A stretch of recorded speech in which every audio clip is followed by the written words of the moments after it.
don't want to make it sound so simple and easy because yes, it is simple and it is easy, but you do have to know what you're doing on the phone. You do have to sound confident. You do have to know how to answer their questions. You can't be a bumbling bozo. You don't have to be super smart. You're listening to Flip Empire, the show committed to helping real estate entrepreneurs who want to build their empire without sacrificing their life. Your success and freedom starts now with your host, Alex Pardo. What's up, Alex Pardo, and I'm coming at you with episode 755, where I am interviewing Justin Chamness. Now, guys, Justin has been involved with real estate since 2001. Really got serious about it in 2005. Same year I got started, has closed north of 600 wholesale deals. And really his bread and butter is like creative type of deals. He loves lease options, subject tos, owner financing.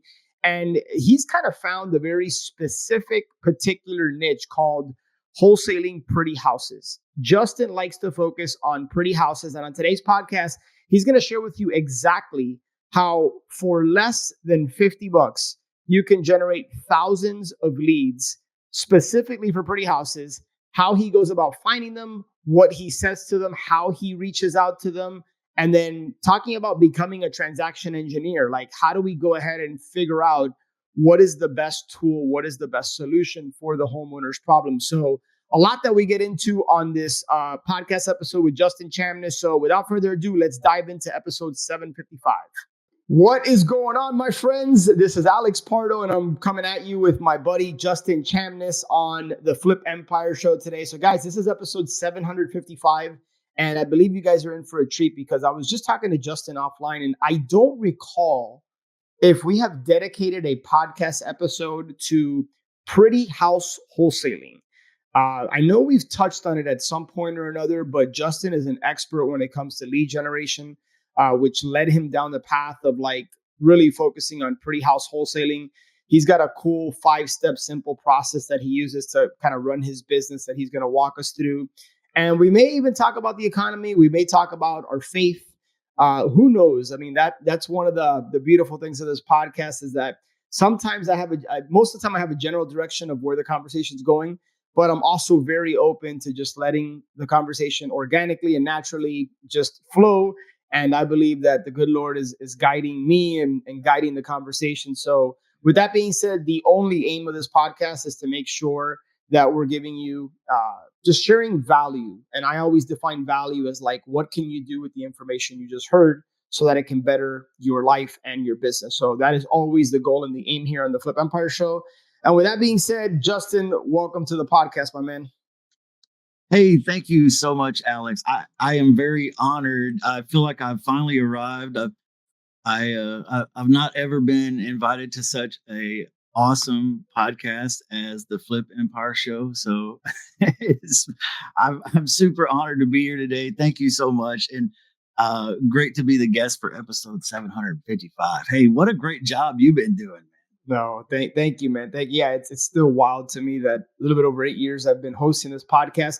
And honestly, selfishly, part of the reason, not the main reason, but part of the reason I still do this is because I get to learn just alongside the audience, right? Like I'm never going to be the guy from the podcast mic or from the front of the stage saying I know it all, because that would be foolish. What I do know is I know a lot less. Like there's a lot more I don't know than what I do know, right? And so I always get an opportunity to come on here and just and as the host, ask questions that I'm curious about, ask questions that I think the audience would want to know. And learn, get a different perspective on things and just continue to grow. So that's the beauty of this platform.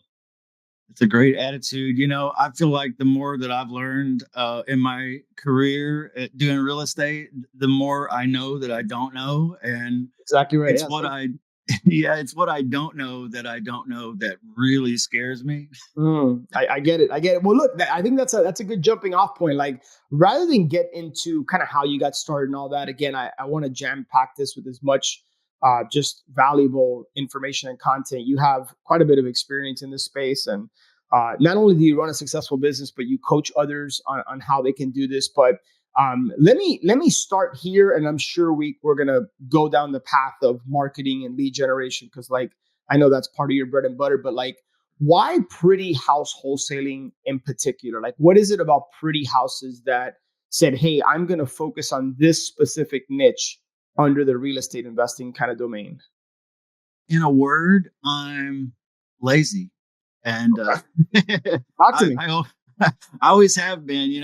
When I was a little kid, my dad would say, "Hey, go carry in the firewood," and I would try to carry all the firewood in one trip because I was too lazy to make more than one trip. Mm-hmm. Mm-hmm. And so now, as a real estate guy, I really got tired of what I felt like. I know other guys are so successful with this; it just did not fit me, the ugly house wholesaling business. And I think that's where a lot of people get started. And there's nothing in the world wrong with that. I don't mean to disparage that whatsoever. But as far as I'm concerned, I spent a lot of time looking and looking and looking. And I felt like I was looking for a needle in a haystack. And then when I found a property that was ugly, that the seller was willing to talk to me about selling, I wanted to make an offer. And then, oh, he didn't want to go that low. And then I got so frustrated. I didn't know what to do. And so, I consulted with some other professionals, and they were like, "Oh, well, you got to spend some money on marketing. You got to do better marketing." And so I started spending money, and then, I had a couple bad months and I had spent quite a bit of money. And I was like, there's got to be a better way for me.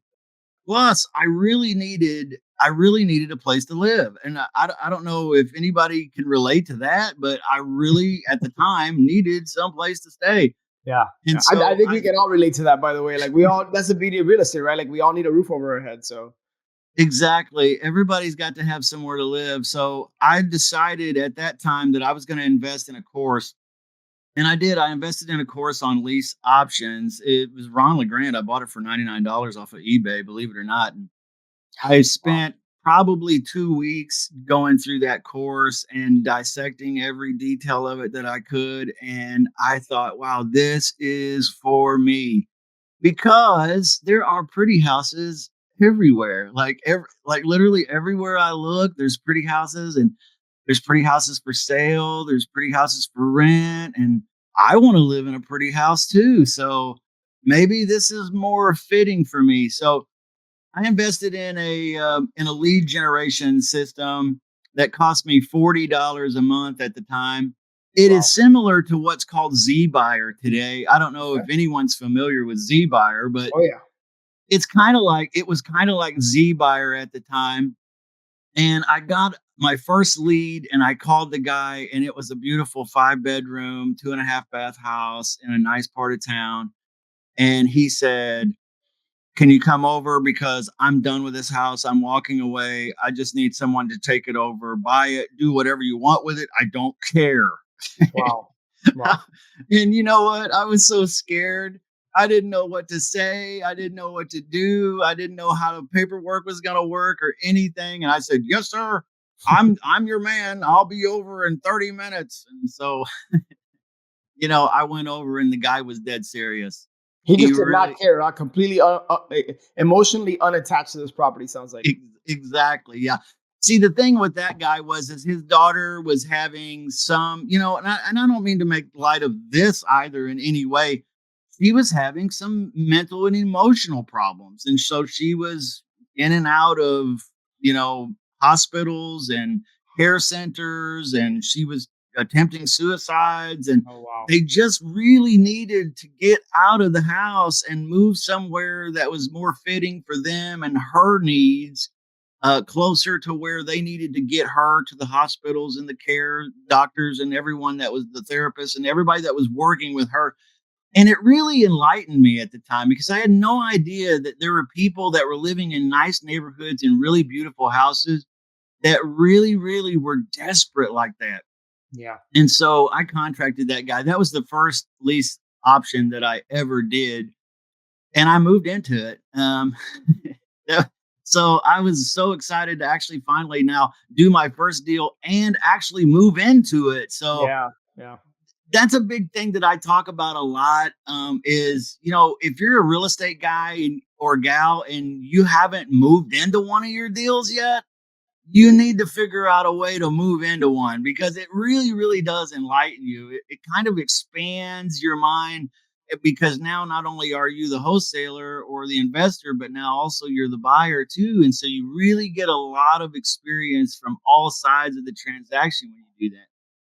So I later sold that property using the same lease purchase technique or lease option technique. And I put a sign in the front yard, and I had this lady call me. You know, she's a beautiful black older lady. She drove up past the sign and she called the number, and it was my number.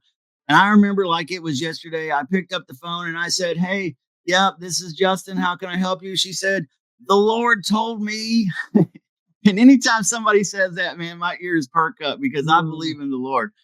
She said, "The Lord, I just drove past your house and it says rent to own. And the Lord told me that that's my house." I Oh, said, wow. "Well," I said, "Praise God. I believe it." I said, "Do you have some down payment?" She says, "I do." I said, "Hallelujah." That's awesome. Yes. That's so cool. So I'm curious, how much money did she put down on that house? Well, you know, this was a while ago, and she put down $4,000 in cash, which was exactly what I needed because I needed moving money too, right? So what I was going to do is I was going to move into another house that I had just bought that was slightly nicer than that one. So I was moving up in the world, and she was going to pay for the moving truck and for all of the stuff that I was going to get the utilities kicked on and everything. So everything worked out great. But nowadays, and that was, like I said, a while ago, but nowadays we're playing around for more than $4,000 usually. I printed off a couple example checks here that I've gotten recently, and one I know you can't see this, but this one here was for 25,000, and this one down here was for 18,500. So we're kind of like in those numbers are inflated nowadays to where they feel pretty good, you know. So Yeah. not just a $4,000 is great. $4,000 can change your life. Like I really get that, it really can. But $25,000 can change your life a little better. Yeah, yeah. So, Justin, man, when it comes to pretty houses, like, what qualifies a pretty house? Is it opinion? Is it needs less than X number of dollars in repairs, or like what do you qualify as a pretty house? And then what is, for people listening that there's a lot of successful wholesalers. There's people that are looking to get into wholesaling. Maybe some fix and flip people out there. Like what is step one to go out and start to target and focus on pretty houses? So kind of a two-part question for you. Yeah, that's a great question, Alex. Thank you. You know, as far as what makes a pretty house to me, or what qualifies it, what puts it on my radar, so to Yeah, speak, right. is I really want to know, can somebody move into this thing and live there? And I know that sounds like a low bar, you know, like you would think the answer would be, well, will it appraise out? Will it qualify for a home loan? Will the inspector be pleased with it? Will the mortgage guy be willing to lend on it, in other words? And all of those things are valid thoughts and questions. And at some point, yes, in a lease purchase or a lease option, those things do need to be asked. However, I have flipped many, many houses that needed some work. In fact, that house that I was describing, the first one I moved into, it needed some work. It came with all of the trim boards, but they Okay. weren't installed. Trim is kind of important. I don't know if you've ever been in a house that doesn't have any trim, but it's not that nice inside because Yeah. you can see all the gaps between the windows and the doors and everything. So I had the wood, but it needed to be installed. It cut and installed. And I don't know if you know how to cut trim. I don't know how to cut trim. It also came with 18-inch tiles, tavertine type tiles that you would put in the kitchen. I also don't really know how to install tile. Like I said, I'm a lazy guy. I just like things to be already done for me. So I wasn't prepared to do any of those things. However, I figured, hey, this is an upgrade from the mobile home I've been living in. So let's go ahead and move in here and I'll figure out how to do the work. Well, what I learned is that I didn't figure out how to do the work, but the lady that I sold the house to, her man knows how to do the work. So they were willing to put down that $4,000 plus come in and do a little bit of elbow work here. You know what I mean? Mhm. What do we call that? Elbow Elbow equity or grease. Yeah, sweat equity, basically. yeah, sweat equity.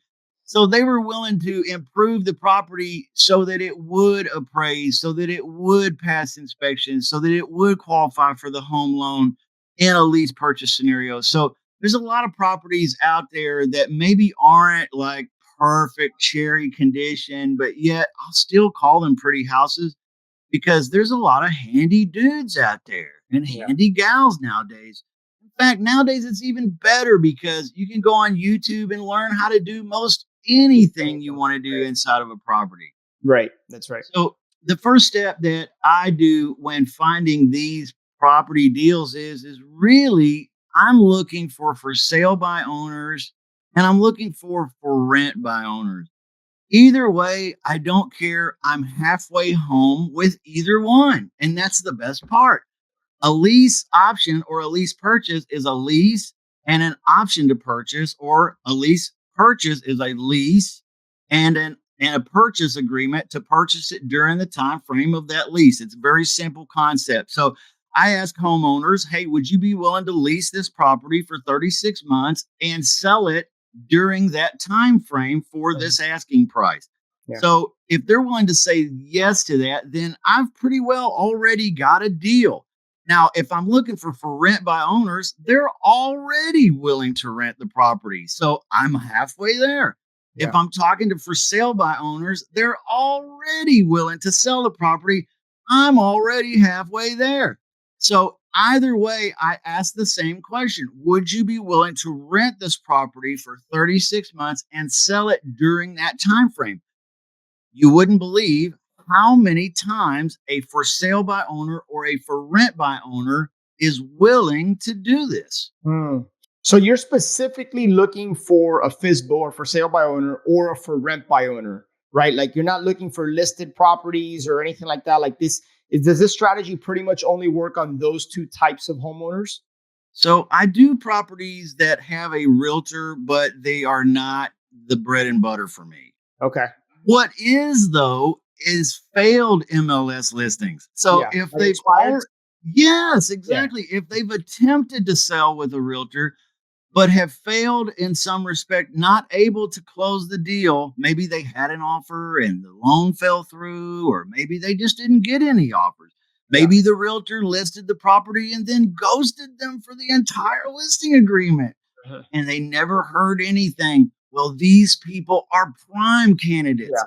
Hey, would you be willing to sell that property during a 36-month lease? Is that something we could talk about? If they say yes, boom, I'm almost home.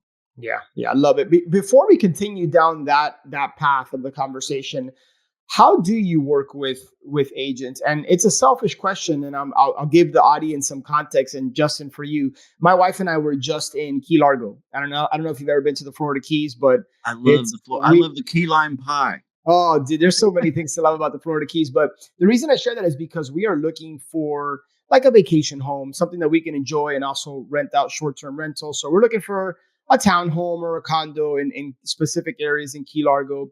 And a lot of the opportunities, like there's not a ton of FISBOs that you see here or for rent by owners, but there's obviously a lot of listed properties.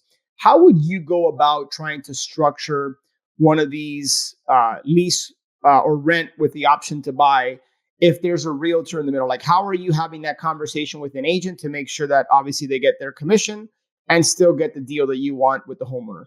That's a great question. And, somebody has already done all the work for me most of the time. And what I mean is there's always one of three answers that I get from a realtor when I propose the question, which is very similar to the question I was just remarking about.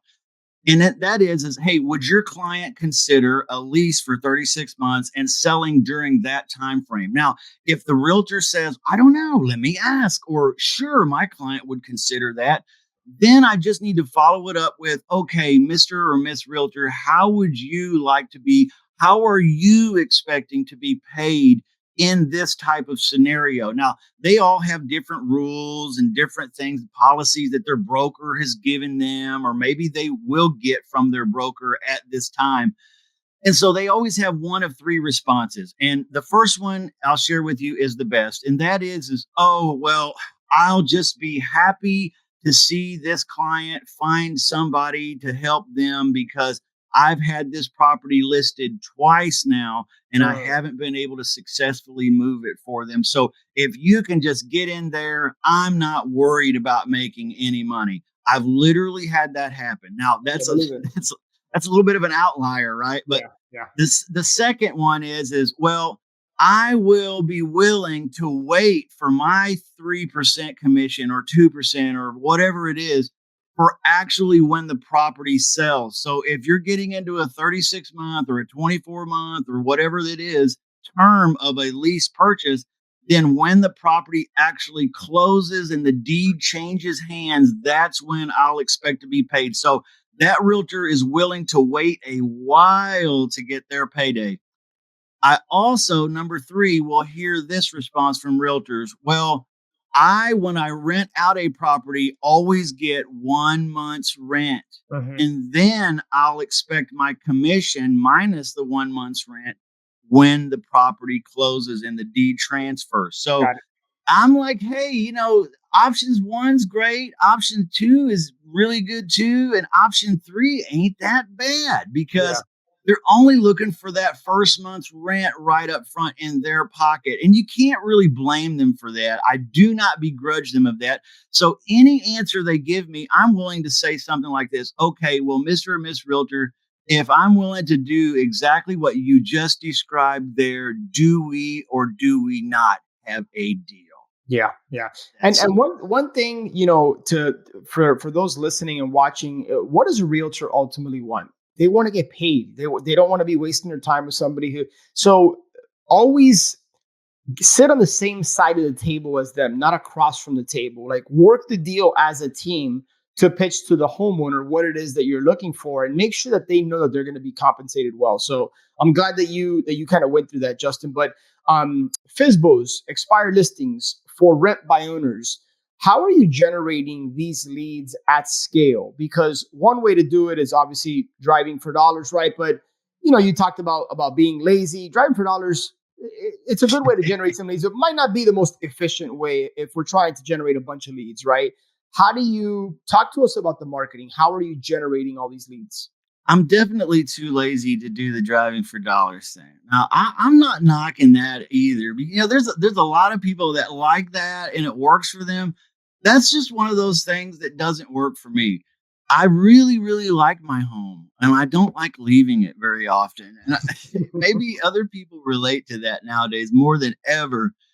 I like being at home. And so what I do and what I teach students to do if they work with me is, there are so many for sale by owner and for rent by owner listings. And by the way, right now in this economy, there's a whole lot more for rent by owners than there are for sale by owners. That's just a little tip. However, you can scrape Zillow, you can scrape Craigslist, and there's easy and affordable ways to do this.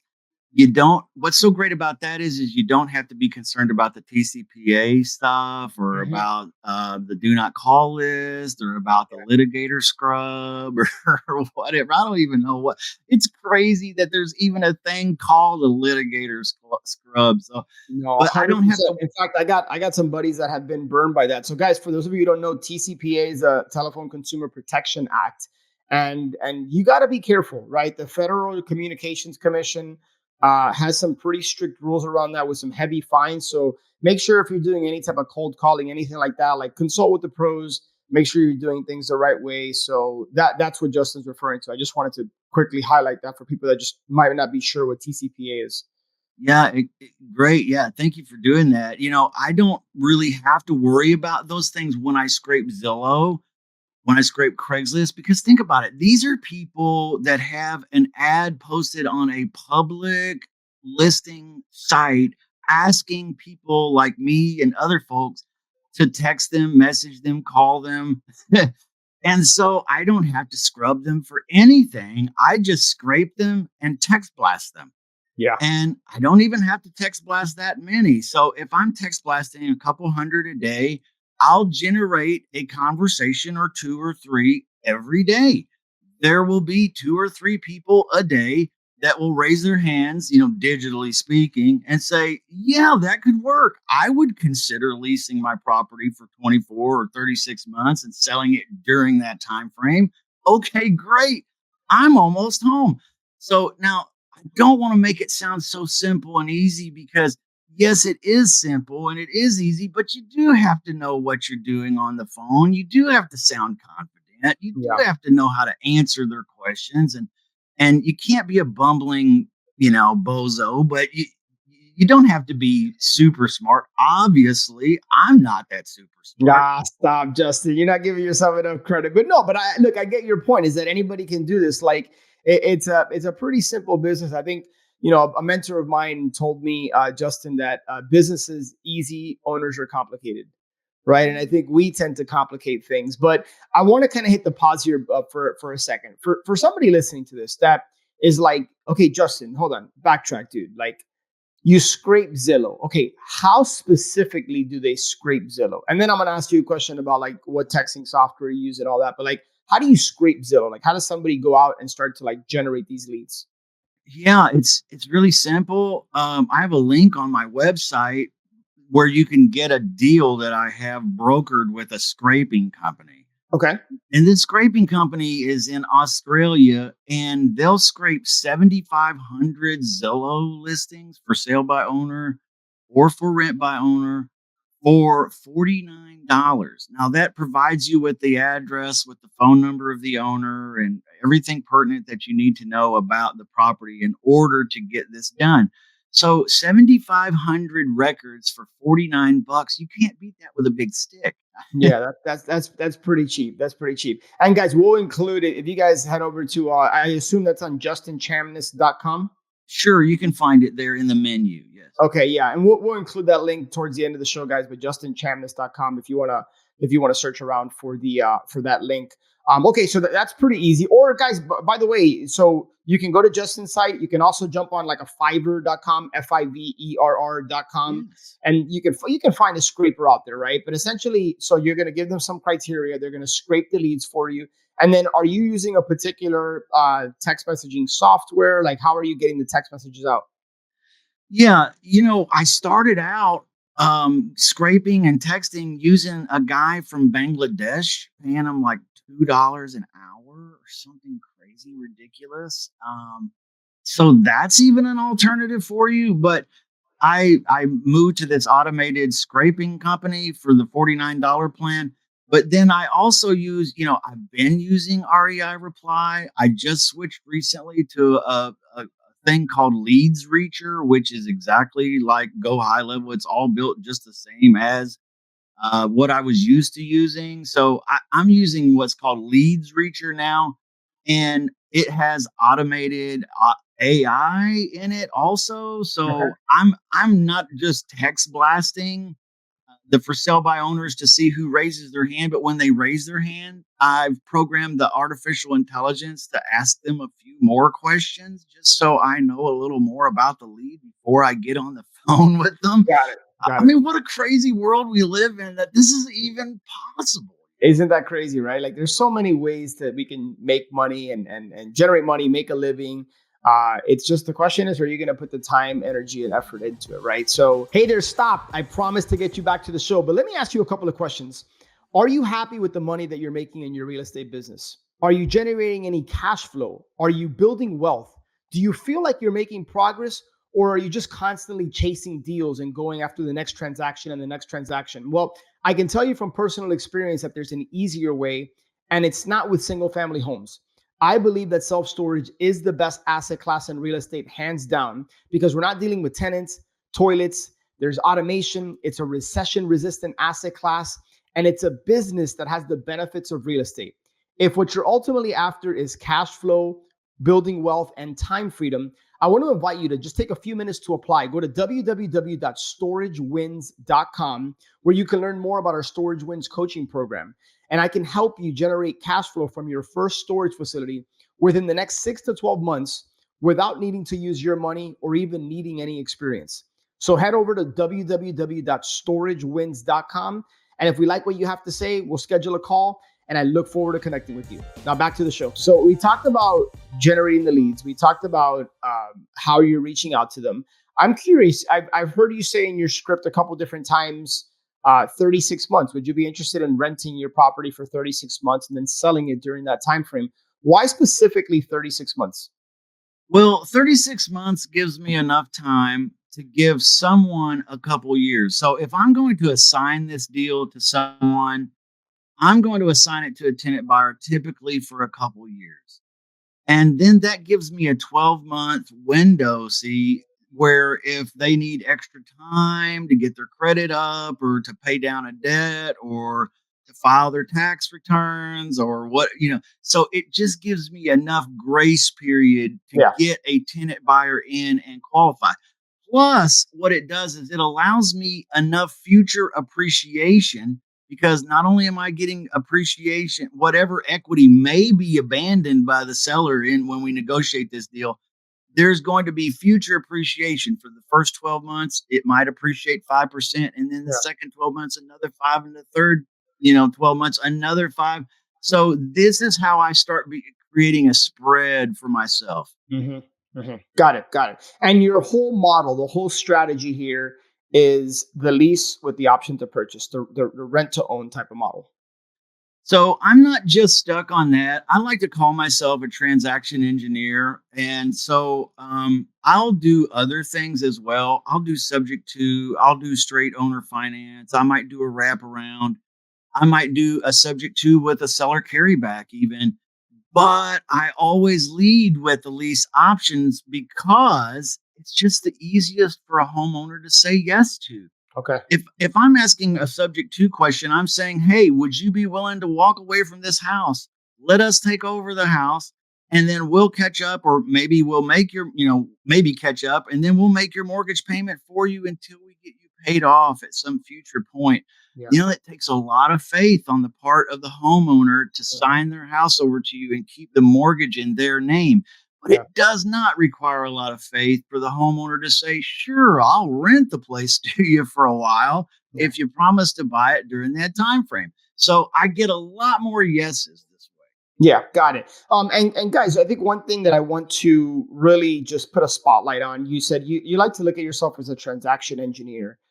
It's so important. The more tools you have in your, tool belt, in your toolbox, whatever analogy you want to use, the more ways you have to solve a particular issue, challenge, or problem that homeowner has, right? I see too many people, especially wholesalers, are guilty of this. And I know, God knows I was at one point where, you negotiate with a homeowner and the only thing you have to help them is a low cash offer, right?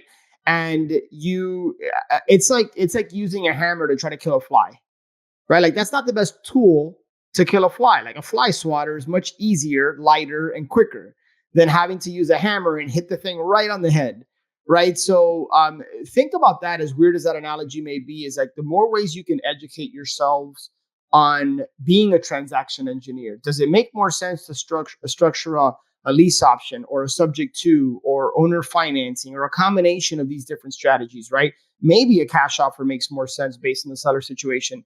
The more opportunities you have, not just for yourself, but to help the homeowner.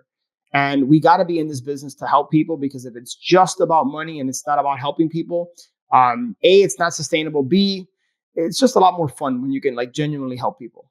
Right. So, yeah. So, okay. Awesome, man. One last question I do have for you as we start to kind of wind down here, as it relates to being a transaction engineer, Justin, when you take a particular homeowner situation in mind, how do you start to think through what tool you want to use, right? Like, how are you thinking through, okay, is this going to be a rent to own? Is this going to be, am I going to pitch owner financing? Are you giving them multiple offers?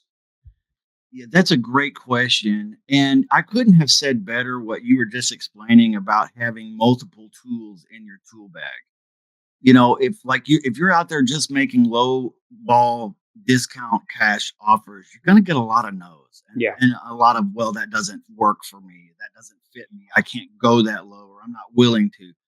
So a lot of times I'll start out maybe with a low ball cash offer, or maybe I'll start out with just going right to the, hey, would you lease the property for 36 months and sell it during that time frame?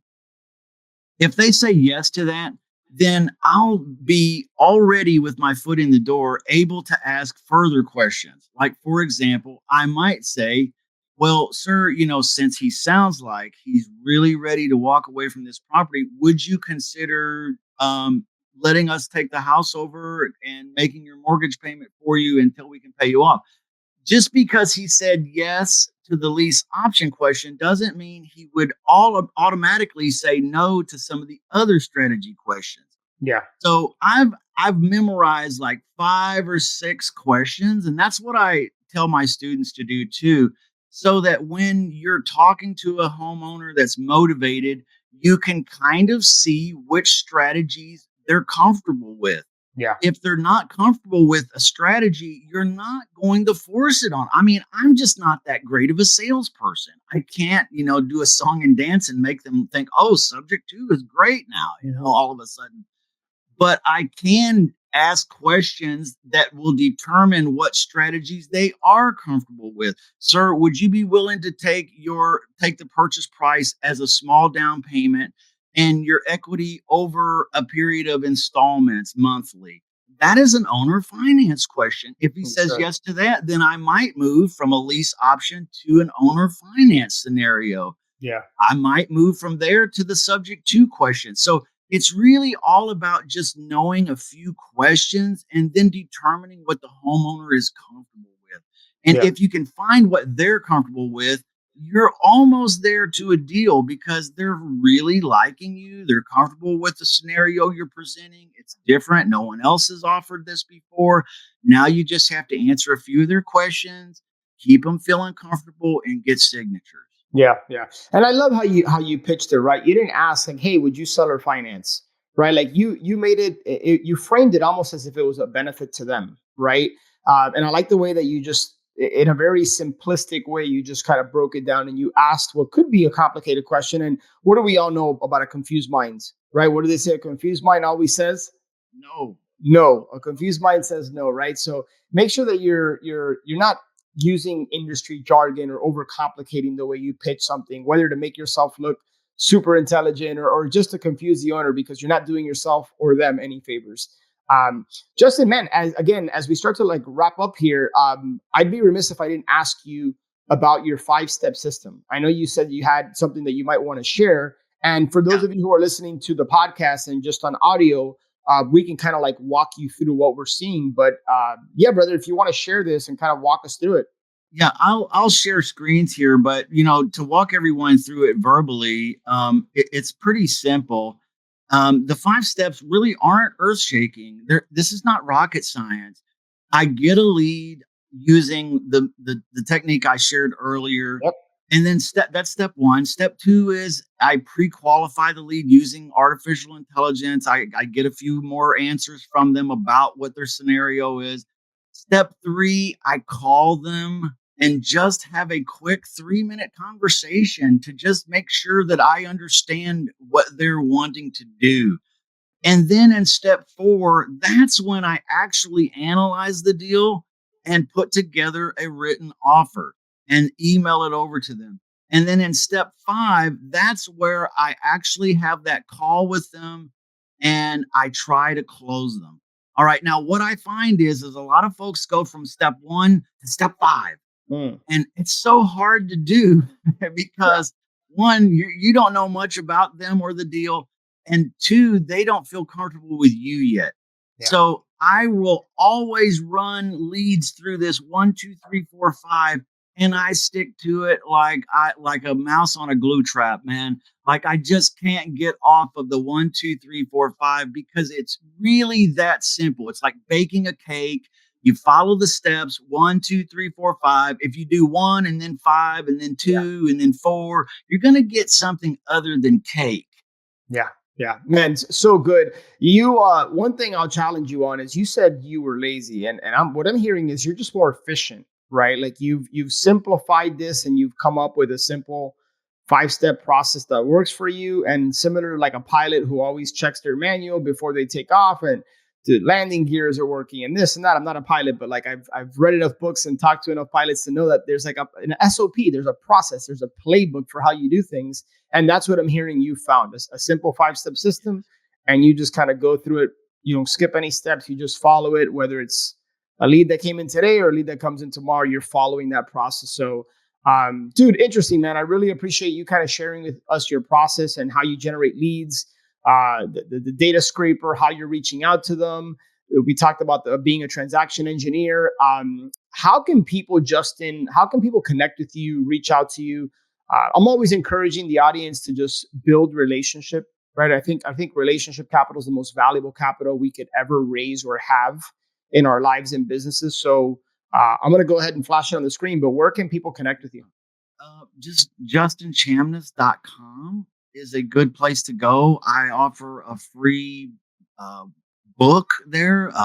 Talks a lot about how I got started doing lease purchase, and it includes all the information about how to pre-qualify leads and the 5 steps. And it's really a great little ebook. And then I also offer a free seller finance course too, so you could get both of those items. And then there's other links there that might be interesting to you. My phone number is 816-875-6961. And that's literally my cell phone. So if you text that, it won't be AI responding to you. I feel like a lot of people think that it is. And so, because I'll respond to them and then I don't hear back, and I'm thinking, do they think I'm a robot? I'm That's not funny. sure. But I might be a robot, but I think I'm still human a little bit. But yeah, so if you want to text me, 816-875-6961. I love relationships. I love to partner and do deals together with people. I'm really all about what can we do as people to, what do they say? When one ship rises, we all rise, or something like that. That's right. I really believe that. I really think that you get farther going with people and helping people and loving people. No doubt. I love the Lord, and the Lord really kind of checks me on that sometimes because I get grumpy. And so, I'm reminded that my job really is to love people. And sometimes that means just helping them out with a little thing here or there, or pointing them in the right direction. And so if I can do that for somebody, I'm more than happy to. Yeah, that's so awesome, man. I think the other saying is when one person teaches, 2 people learn. Right. And I think that kind of falls in that same vein. Yeah, definitely. So, I get better by helping. Yeah, no doubt. Awesome, Justin. Hey, man, I appreciate you coming on here and kind of sharing at a high level, how your pretty house business works, and specifically how people can go out there and do it. So guys, you can connect with Justin, justinchamness.com. And my friend, I appreciate you hopping on here, man, and sharing your wisdom. Guys, I look forward. Make sure that you're subscribed here to the Flip Empire Show so that every single Monday morning, you are notified when a new show gets released. It's always my aim and goal to just bring you guests that are actively doing the business and maybe have a unique approach or different way of doing things. And even if you're not in the pretty house business per se, maybe you can take an idea that Justin shared, right? Maybe you can leverage a data scraper to generate leads in your storage business or in a different asset class that you might be involved in. There's always a parallel if we're actively listening and we're looking for a nugget we can take to just better our life and business and other people in the process. So thank you so much, guys. I'm excited about connecting with you on the next show, and I will talk to you soon. Take care. One last thing before you go. If you have been listening to the show for a while and or you have been getting value from the show, I would be 100% honored if you would share this show with a friend, or maybe share it with somebody that you think could benefit from this. It's my mission, it's my cause, it's my purpose through Flip Empire to impact and touch people's lives, to help people and in their businesses. So it would be an honor if you would be willing to share this episode. And one last thing, make sure that you're subscribed so that you get notified every Monday and Thursday when shows get released. I look forward to connecting with you on the next one. Until then, have a great day.